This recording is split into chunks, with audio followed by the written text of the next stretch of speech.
ஏன் இப்படியெல்லாம் இந்த சரீரம் அலங்கரிக்கப்படுகிறது? உயிர் தெழுந்த சரீரம் எது தெரியுமா? இதனோட நோக்கம் என்ன? அடுத்தது நம்ம பார்க்க போறோம். அதை நான் இப்பவே சொல்லிடல. ஒரு அருமையான ஒரு குறிக்கோள் என்ன?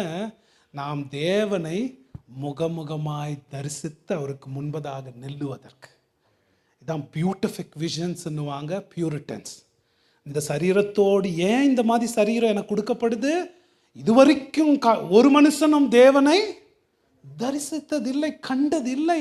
இது அன்பிரசிடென்டட் இன் ஹிஸ்டரி. வரலாற்றிலே இது வரைக்கும் நடந்தாத ஒரு காரியம்.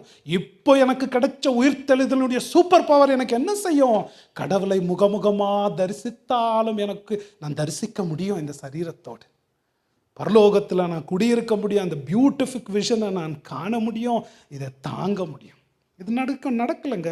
இந்த உயிர்த்தெழப்பட்ட மகிமைப்படுத்தப்பட்ட சாகாமை உள்ள சரீரத்தோடு தேவனை முகமுகமாக நான் தரிசிக்கலாம். தரிசித்து அந்த